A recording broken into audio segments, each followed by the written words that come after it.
Iki ni igice cya gatatu ubwo Museven yari yasuye u Rwanda muri 1986 akimara gufata Uganda ataranaruhuka ngo aryeho. Yahise asura u Rwanda, yahise asura ibihugu byose batoranye.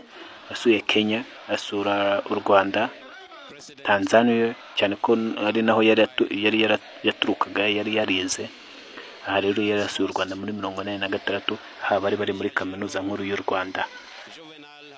Hano bari akaba ari Butare, akaba ariho hantu yahisemo gusura, cyane ko arwana intambara ya Royal Bush. Abantu benshi bavugaga ko ari umunyarwanda w'i Butare, yifuzaga kureba aho i Butare ubundi ni.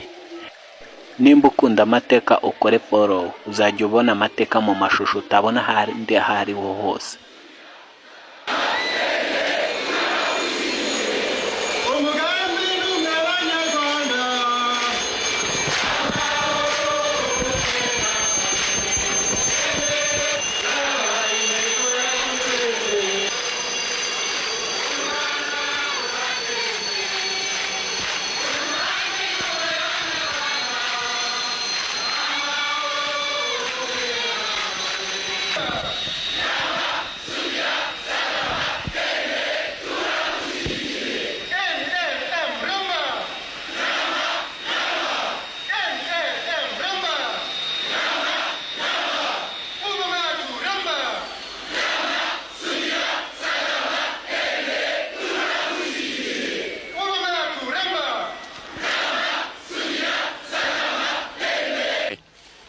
Completely.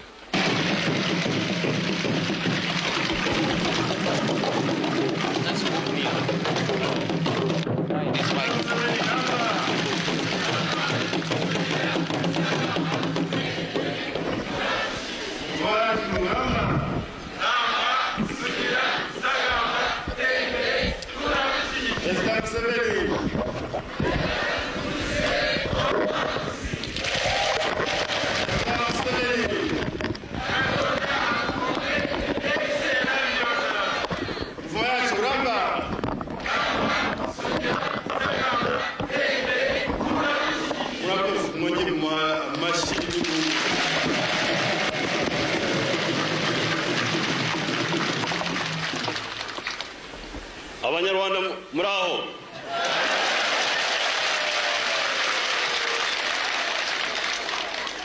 Murakomeye cyane.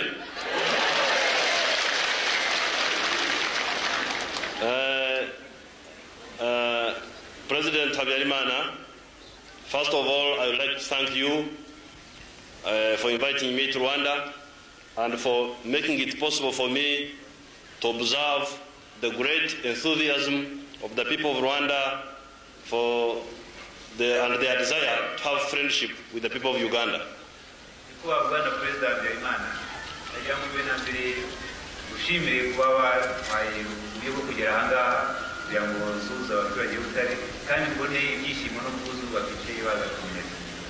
I don't want to make a long speech. My purpose is just to greet the people, but I would like to make just a few observations.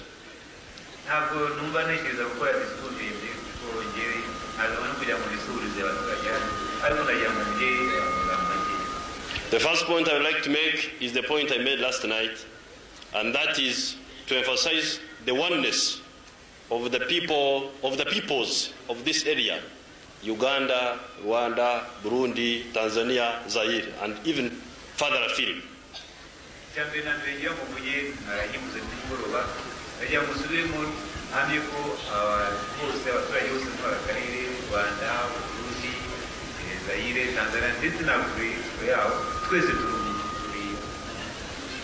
I've just been listening to the explanation at the Center for Research in Traditional Medicine, and I've just been looking at the names of the plants there.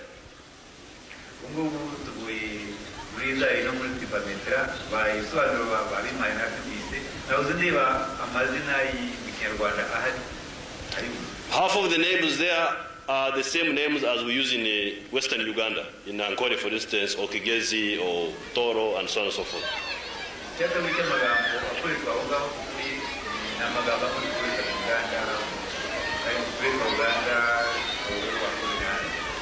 There is, for instance, what you call Rweziringa. We also call it Rweziringa.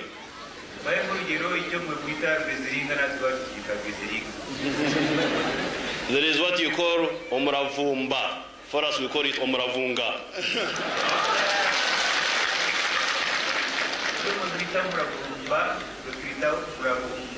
There is what you call ombirizi. We also call it ombirizi. Now, what other? The other time, last night, I used the word called waringa.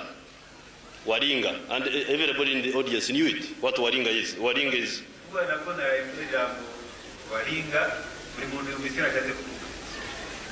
Numanya waringa? Numujimanya?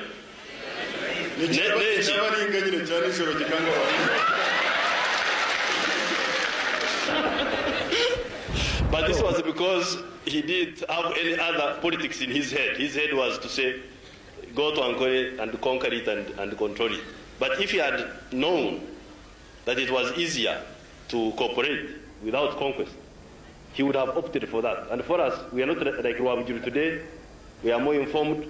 We can cooperate. We can unite, utilizing our oneness without fighting among ourselves.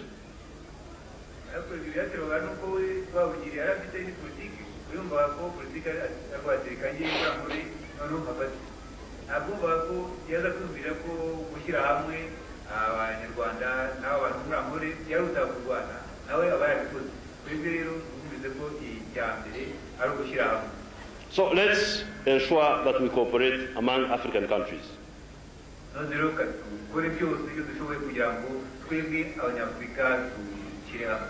Now, coming to our philosophy of self-reliance, I could give you a Kinyankore proverb which says, "Egabo ya cheri tojera mwana mbazi," which is to say, you should never give a laxative to a child, hoping that you will get some tea, some chai, to relieve him in case he's bad off from your neighbor's place.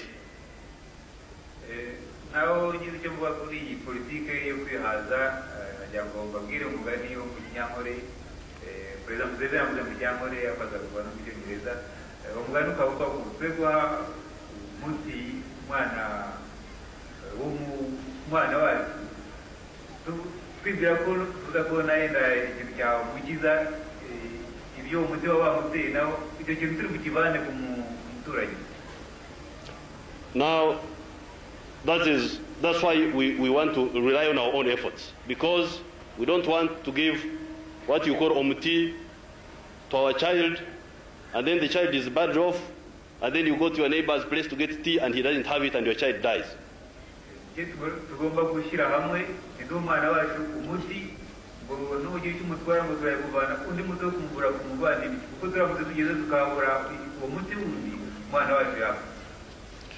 Finally, I would like to make 2 points.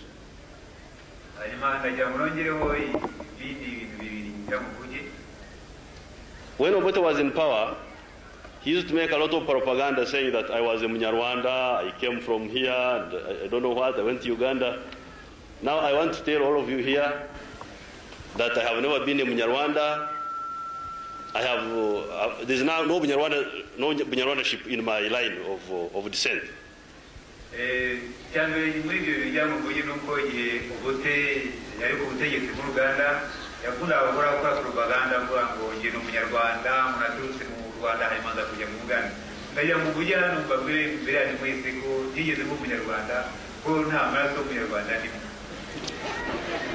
But that would not be bad if I was a Munyarwanda. It would not matter. But the point of the fact is that I'm not. That's just a point of fact.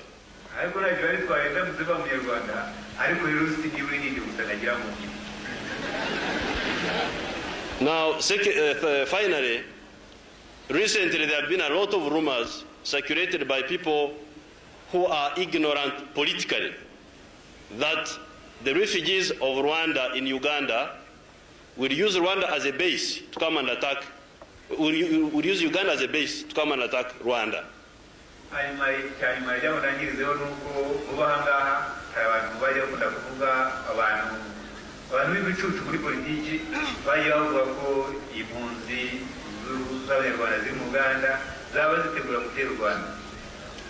This is not possible, and it will not happen, and I like to assure all the people here that it will not happen at all.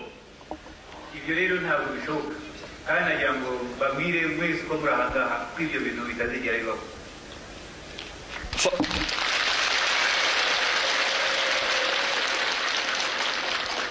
First of all, there is no reason why we should do that. There is absolutely no reason why. What advantage do we have in it? For instance, Sudan recently allowed the former soldiers of the Uganda army to attack Uganda from Sudan. We defeated them, but we did not go on to attack Sudan. What we mind about is to preserve our border. That's our interest. Sudani yaretse abari abasirikari babumvegetse bavuye mu Uganda irabareka baraduteka turabanisha baragenda ntabwo twize tujya gutera Sudani kuko twebwe tureba mu kurinda ubutaka bwacu. Now, if we cannot attack Sudan, which allowed enemies of Uganda to attack us from there, why should we attack Rwanda? What has it done against us? None rero niba tutatera Sudani ishyikira abanzi bacu Rwanda twarutera iki twarutera turushaka biki. For us, we would only quarrel with he who quarrels with us. And even then, we would not use force unless it was a method of last resort.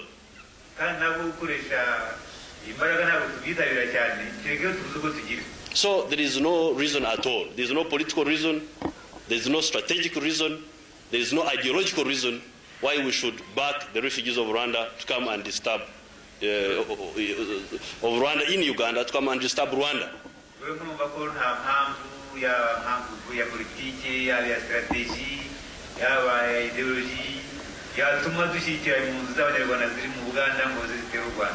The Banyarwanda are in Uganda as refugees. Some of them are immigrants who came long ago.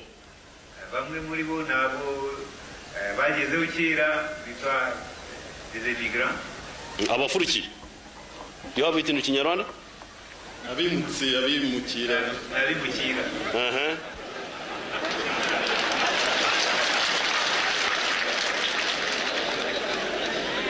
Some Banyarwanda are citizens of Uganda because some Banyarwanda are part of Uganda. So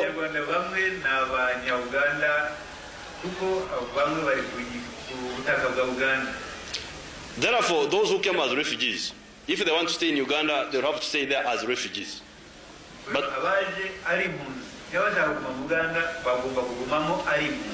if you want to get them back, you can come and call them and they come back here.